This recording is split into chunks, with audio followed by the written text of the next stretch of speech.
I'm probably on my third quadruple shot of GNT. So far so good. Highly recommended. More on drunk rambling at the end of the video. For now, let's go over what changed between episodes. I upgraded all of the furnaces to steel to get that extra productivity boost we desperately need so we can start building out the next base. I added on assemblers for power poles, as we're going to need thousands of these. I added in a cheeky blue inserter assembler as well. I also set up this super dodgy blue science assembler so we can craft a small amount to tie us over until we build it properly. It's worth pointing out, as I forgot to mention it earlier, that I also upgraded all of the assemblers to blue. And I took some liberties between episodes to throw down some radar towers and clear out a couple of biter nests that were just in the way. Talking of which, that annoying northern base. Don't forget to stay until the end of the episode where I have a few snippets of a drunk version of me commenting what I was doing while this attack was going on.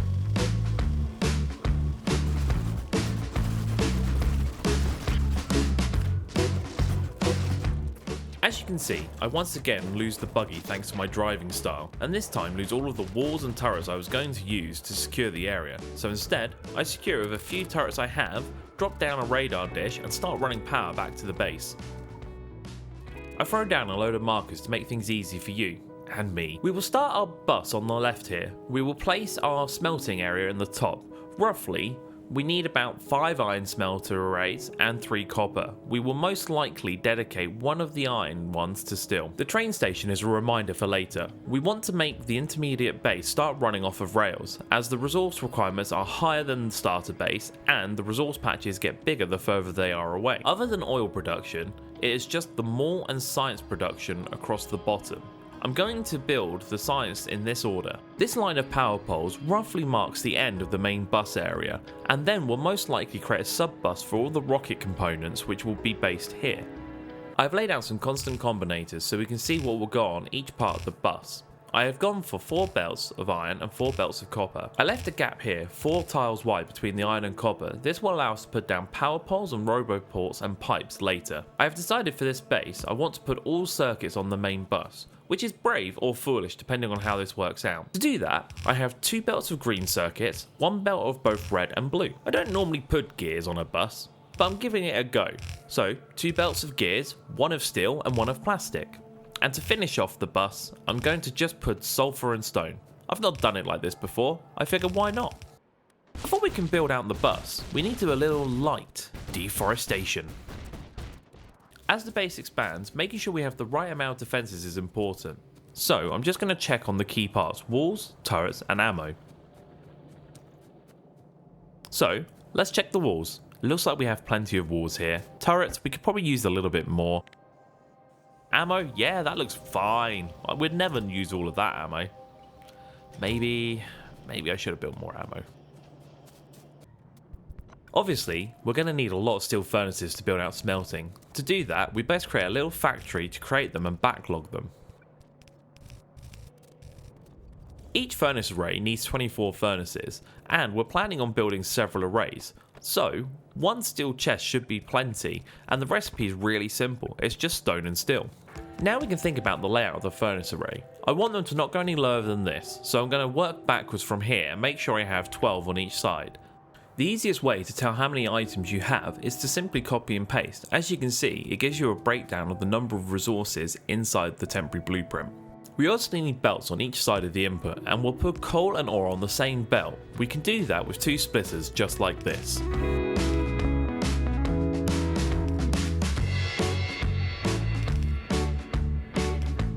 To make sure we can copy and paste the furnace arrays down, it's important to make sure that the input for coal comes in and goes out at the same location. I'm using blue inserters to insert into the furnaces, as we've got both coal and iron ore on the same belt. Finally, I noticed the mistake I made with the coal line and rebuilt it so it can be easily copy and pasted.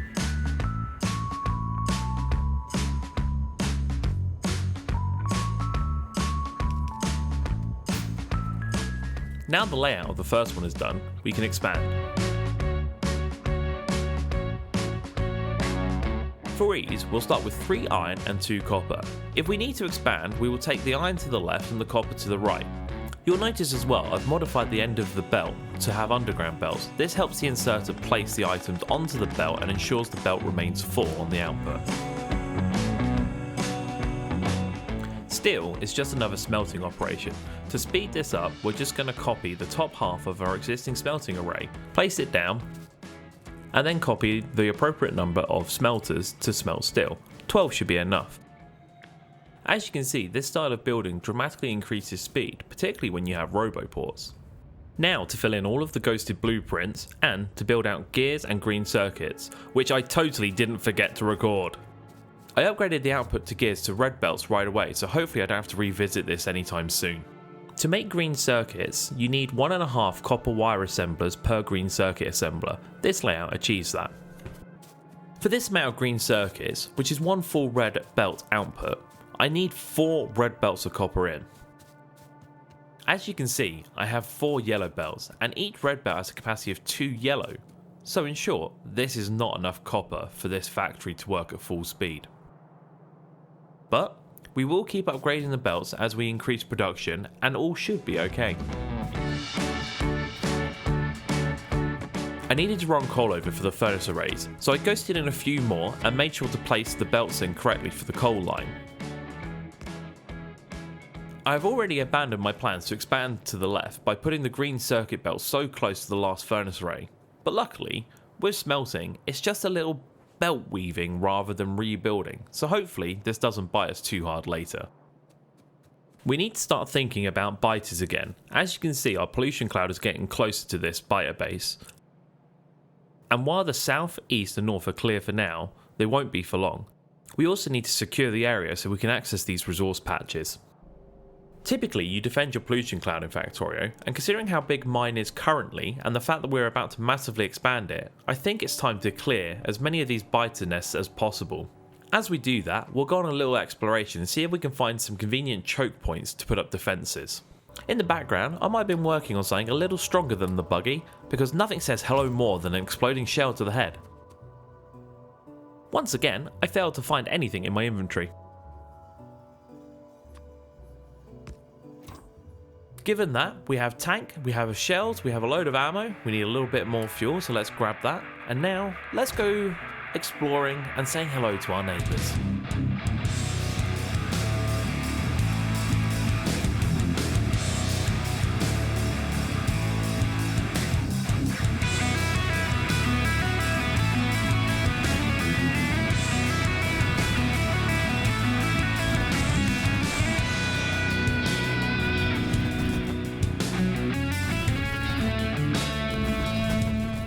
I'm so glad that trees are less of a problem in a tank.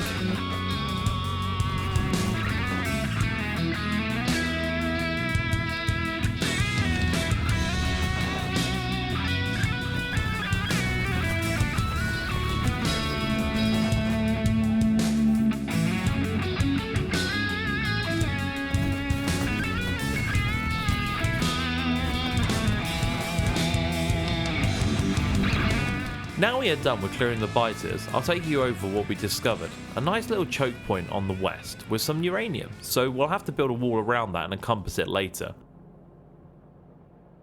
A couple of choke points on the south, an awkward one on the southeast, a large wall here on the east followed by 2 small walls. I'll build out the defences between episodes. We don't need to do it right now because biters only attack you if they're inside your pollution cloud, and because we've cleared our pollution cloud and some, we should be safe for the meantime. Now onto the hub. I would love to take credit for this, but frankly, it's not my design. I stole it from Nilaus. I highly recommend checking out his channel and particularly his masterclass playlist. It's really useful. The point of a hub is to provide us with the materials we need to build out the base, all of the belts, furnaces, inserters, rails, assemblers, anything we need to build it out. We need a lot of resources inbound for the hub. So let's skip forward until we've built this. I'm just connecting the last of the belts up to the hub, and I decided to not pull off the bus for this as I want to keep the bus just for the sciences, so to accommodate this I've had to create a little bit of belt spaghetti. Now we can start thinking about trains. So I have ghosted in the train stations and I am using red belts and stack inserters. This should allow me to keep a high throughput on the belts. You'll also see that the belts are being side loaded. This decreases conflicts with 2 inserters trying to put onto the same belt and ensures that we get a full belt on the output.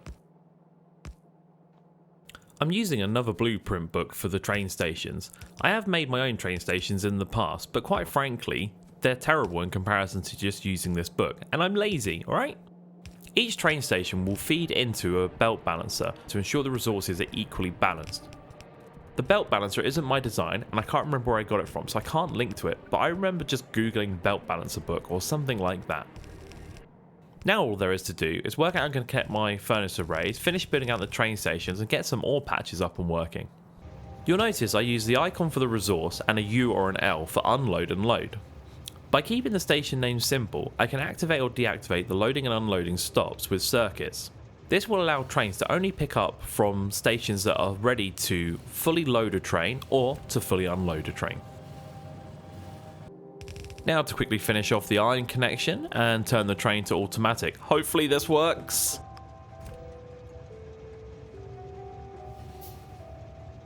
Now to just connect all of the resources onto the bus and tidy up a few little bits. With that all said and done, I've been Soamithreek, you've been awesome, and I'll see you in the next one.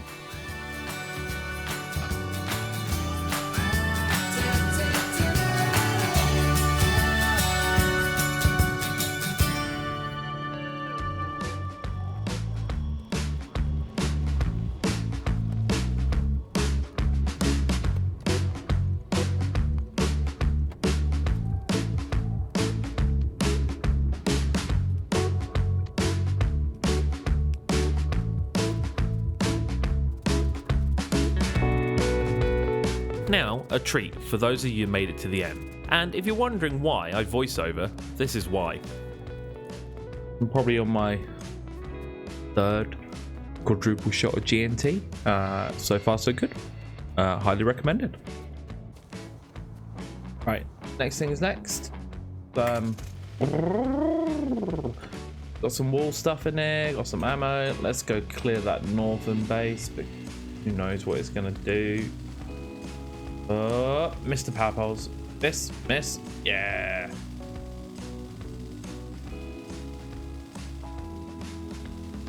A little oil setup.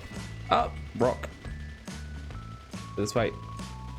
I also got better power armor, as you can see down here. Worth mentioning. Oh my god. Damn trees. Made it. For some reason I'm really overpowered at the moment. I don't know why. I think it's because a few little changes we made to the biters just kind of meant that they, I don't know, maybe they just don't like us.